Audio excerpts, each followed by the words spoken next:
இங்கே எத்தனை பேர் நாங்கள் வந்திருக்கோம் அன்பன் பாக்கியராஜ் சார் அவர்களுக்கும் எஸ்யூடி சென்டர் செல்வமணி அவர்களுக்கும் மேலும் நடித்த அத்தனை கலைஞர்களுக்கும், ஏன்னா பழகர் பையனா இருக்கார், நாஞ்சிலா இருக்கார், எல்லாருக்கும் என்னுடைய வணக்கங்களை கூறி கேமராமேன் பற்றி நான் தனியாக பேசுனது எதுக்குன்னா இஸ் அ சூப்பர் கேமராமேன்.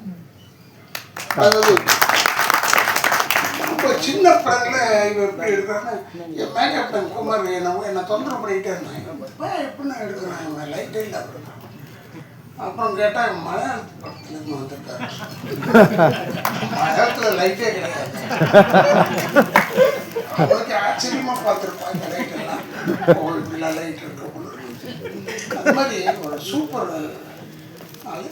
ஆனால் மியூசிக் டைரக்டர் வந்து நான் இங்கே தான் வந்து பார்த்தேன், பாட்டு கேட்டேன். ஒரு எதிர்காலத்தில் நல்ல பெரிய ஆட்களாக மக்கள் தலைவர் படத்திலிருந்து டைரக்டர் ஆகட்டும், மியூசிக் டைரக்டர் ஆகட்டும், கேமராமேன் ஆகட்டும், அவங்கெல்லாம் நல்ல வரத்துக்கு வாய்ப்பு இருக்குது. மேலும் இதில் என்னுடைய நல்ல நண்பர் ரைமரி அவர்களுக்கு, அதாவது சொல்கிற கதையின் நாயகன், கதையின் நாயகன் மூவ் பண்ணுறது ஒன்றை வச்சு தானே மூவ் பண்ணுறது. ஏன்னா நீ தான் ஒரு இழிச்சவையா அந்த படத்தில் உன்னை வந்து நான் கெடுத்து உன்னை முதலமைச்சராக கொண்டாடுறேன்றதான் கதை.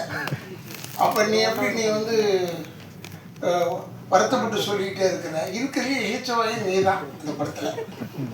உனக்கு ஒன்றுமே தெரியாமல் நீயே முதலமைச்சராக இருக்கும் போது உண்மையில் இது தேர்தலுக்கு முன்னாடியே விட வேண்டிய படம்.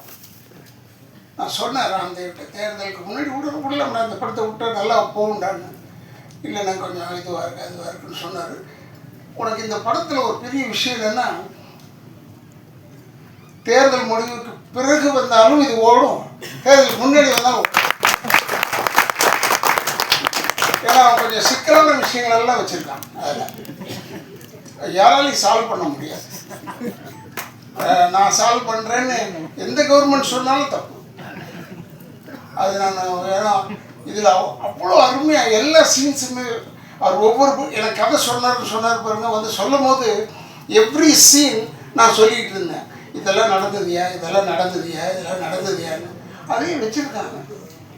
அதனால் அவன் ரொம்ப நல்ல மாதிரி தெரிவான், இல்லவே கிடையாது எனக்கு தெரிஞ்சாங்க. ஏன்னா அவனை நான் பார்த்தது வந்து அங்கே தேட்டரில் ஒரு சீன் செஞ்சான், அப்பாவி பையனை அவன் செஞ்சான். அப்போ பார்க்கும்போது நாங்கள்லாம் உட்காந்துருப்போம், இவன் தனியாக செஞ்சுட்டு இருந்தான். அப்போ நினச்சிக்கிட்டேன், இவன் அப்பாவே கிடையாது, இவன் எல்லாரையும் ஏமாத்துறான். நல்லா தெரிஞ்சுக்கிறேன், எங்களெல்லாம் ஏமாற்றி தான் கூப்பிட்டு போயிட்டான். இல்லைன்னா நம்மளெல்லாம் அவ்வளோ சீக்கிரமாக ஏமாற்ற முடியாது. பேசின காசுலேருந்து இன்னும் கொஞ்சம் குறைச்சான். அப்புறம் கொஞ்சம் நடிச்சுக்கிட்டே இருக்கும்போது கொஞ்சம் குறைச்சிட்டான். இதுக்கப்புறமும் விட்டுட்டு போக முடியாதுல்ல நம்ம. ரொம்ப புத்திசாலிங்க, ரொம்ப பெரிய வெரி பிரெயினிச்சர். அவனை நம்பி படம் போட்டுருக்காரு, கவிதா போட்டிருக்காருன்னா அவர் சிரிச்சுக்கிட்டே இருக்கலாம். ஆனால் இந்த படம் வந்துடும். ஆனால் பணம் வரும்போது நீங்கள் தயவு செய்து இவனை தனியாக தூக்கிட்டு போய் உட்கார வச்சு வாங்கிடுங்க, இல்லைன்னா உங்ககிட்ட இருந்து குறைச்சிருப்போம். எங்களெல்லாம் குறைச்சி தான் வந்தாங்க. அதனால் பார்க்கறதுக்கு அப்பாவி மாதிரி அப்பாவி கிடையாது. அதனால் இது ஒரு நல்ல படம். இந்த மக்கள் தலைவர் வந்து நாஞ்சில் சம்பத்தனோட தான் நான் ஒர்க் பண்ணேன். எப்படா நீ உங்களுக்குலாம் கதை சொன்னியா, சீன் சொன்னியா நீன்னு கேட்டேன். எல்லாருக்கும் சொல்லி தான் நான் கூப்பிட்டுருக்கேன். நாங்கடா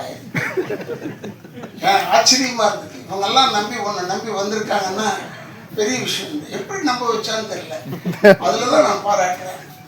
அதே மாதிரி இப்போ இதில் எல்லாரையுமே சொல்கிறேன், ரவி மாதிரியே குட் ஜாப்.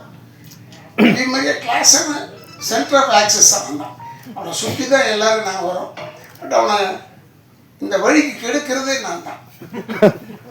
அதனால் எனக்கு ஒரே சந்தோஷம். ஏன்னா நம்ம செய்கிற விஷயத்தை போய் இப்போ படத்தில் செய்ய, ஏன்னா நான் டெஃபினட்டாக நானாக இருந்தால் கூட இப்படி தான் சொல்லியிருப்பேன்.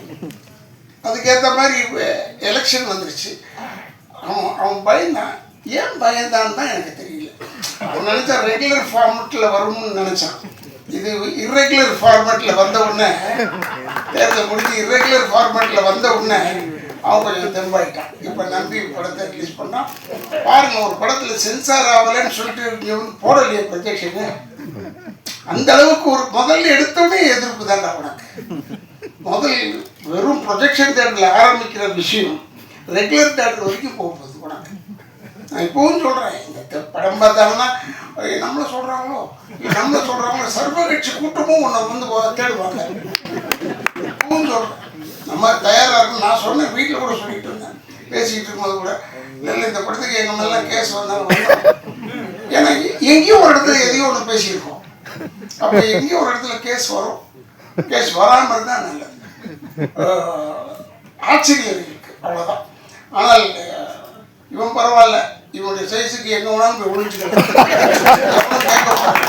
அப்படின்னு பார்த்தாலும் இவனுக்கு ஒரு டைரக்டர் மாதிரி தெரியல, ஏதோ ஒரு சாதாரணமான ஆள் மாதிரி தெரியும். அதனால இவன் தப்பிச்சுக்கலாம், நாங்களாம் மாட்டிக்கிறோம்ன்றதுதான் எனக்கு பயம்.